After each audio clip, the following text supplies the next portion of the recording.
In the Vishnu Dharma, it is stated, Rigvedo atha Yajurvedaha Samavedo apyatharvanaha. So, by studying the Rigveda, the Yajurveda, the Samaveda, the Atharva Veda, by gaining all that knowledge, whatever we can get knowledge by studying the entire Vedas, Aditas tena yenoktam harir iti aksharadvayam. So in the Vishnu Dharma states that whatever you can achieve by studying the entire Vedas can be achieved by a person who has simply uttered 2 letters. What are those 2 letters? Hari. If somebody has uttered the name of Hari, that means yes, it is as good as having read the entire Vedas. So, we can understand from this that the essence of the Vedas is for us to chant the holy names of Lord Hari, Lord Krishna. And that is why Lord Krishna says in the Bhagavad Gita, Vedaischa sarvair ahameva vedyo vedantakrit vedavideva chaham. Vedaischa sarvair ahameva vedyo. By studying the entire Vedas, what is to be known? It is Krishna only who is to be known. So a Brahmana is supposed to know this, that the essence of everything is to ultimately become a devotee of Vishnu, to become a devotee of Hari, to become a devotee of Krishna. If somebody reads the Vedanta, somebody reads the Vedic scriptures and makes a show of having read his knowledge of the Vedanta and Vedas, then there is no, actually there is here, that is simply a show of Maya's energy, the show of material energy only. When Chaitanya Mahaprabhu went to Varanasi, he was there also. Chaitanya Mahaprabhu, wherever he went, he would engage in Sankirtan and he would call all the people without discrimination of their caste, of their status in the society, and he would make everybody chant Krishna's holy name. When this information spread amongst the various sadhus who were there in Varanasi, because Varanasi, like all other holy places in India, is the place where a lot of sadhus stay. All the holy places, whether you take Haridwar, whether you take Jagannath Puri, whether you take Vrindavan, whether you take Chitrakoot, you take Prayag, you take any of these holy places, you will find a lot of sadhus. And Varanasi has been famous since a long time to be the center of Mayavada philosophy, Shankaracharya's Mayavada philosophy. So, this Varanasi was full of all these Mayavadi sannyasis. When they heard about this new sannyasi who has come to Varanasi, and he is simply going around chanting the Hare Krishna mantra, and he is making everybody chant, and he is mixing with all the common mass of people, they started criticizing Chaitanya Mahaprabhu.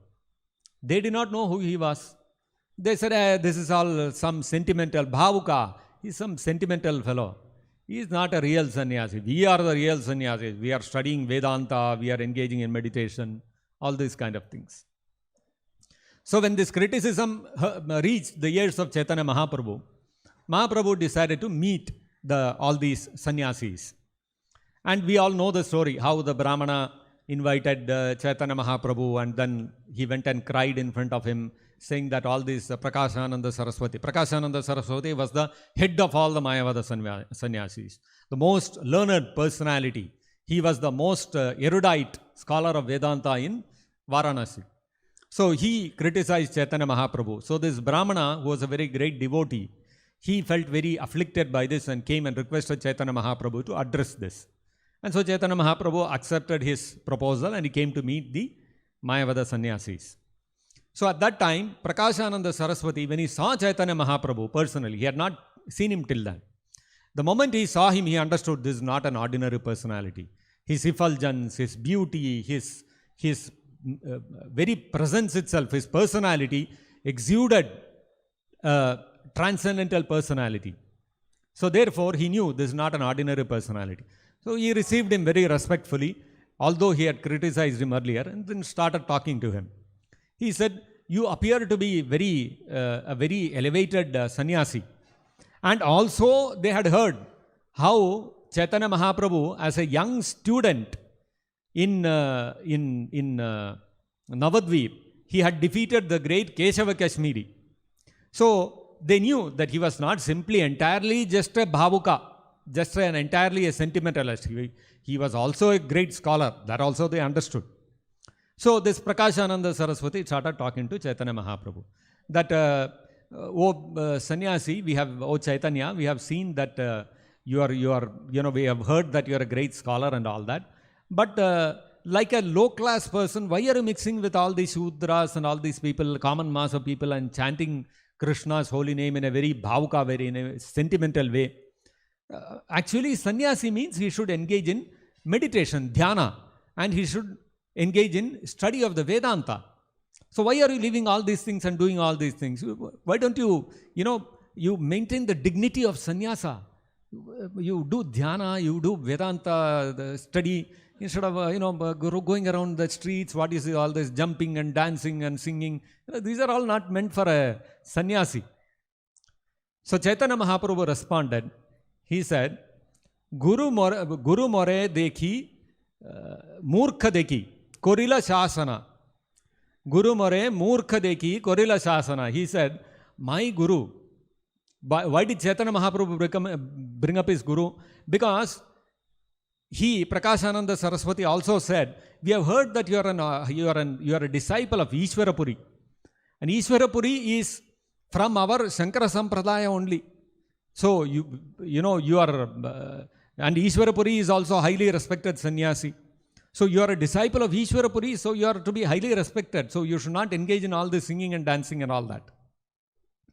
So, Chaitanya Mahaprabhu caught on to that. And he said, Guru more murkha deki, korila shasana.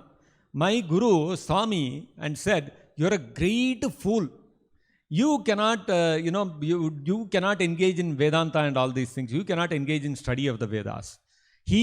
And Shasana Kori, my Guru Maharaj, chastised me severely, saying that you are a great fool.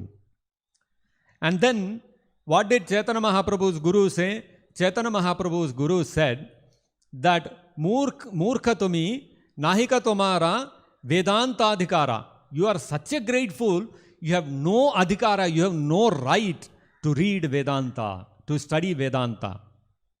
Krishna mantra sada japa, ye mantra sara. Instead, you are capable only of chanting Krishna's holy name. You Krishna mantra japa sada. You always chant Hare Krishna mantra. That's the only thing you can do. And ye mantra sara. This is actually the essence of all the hymns mentioned in the Vedas and the Vedanta Sutras. This is what my Guru taught me. So Chaitanya Mahaprabhu presented himself very humbly, as if he was very ignorant and he was very foolish. But in reality, Chaitanya Mahaprabhu was the biggest scholar of his time. Sarvabhauma Bhattacharya, Keshava Kashmiri, all such great scholars had been defeated by Chaitanya Mahaprabhu. But he always presented himself with great humility. And so Srila Prabhupada says, in front of our Guru, the disciple should never think that I am very learned. In front of the Guru, you should always think, in front of my Guru, I am nothing, I am a foolish, ignorant person. That's the way a disciple should always humbly approach the Guru.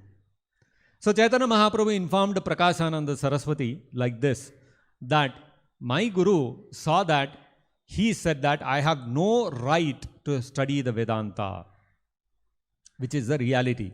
In current Kali Yuga, people are not intelligent enough to be able to read the Vedanta and understand its essence. So people read Vedanta, people read Vedas and come out with all kinds of misinterpretations. And they think that by my word jugglery I can present some new meaning, and that is really very attractive for the people, and a lot of people will come and listen to me, and they think that is the goal of life, that they have become very successful by doing this. But in reality, in Kali Yuga, nobody has the right to study Vedanta. Nobody has the ability to understand the essence of the Vedanta, which is Krishna mantra japa sada. To chant always the Hare Krishna mantra is the essence of the Vedanta Sutras.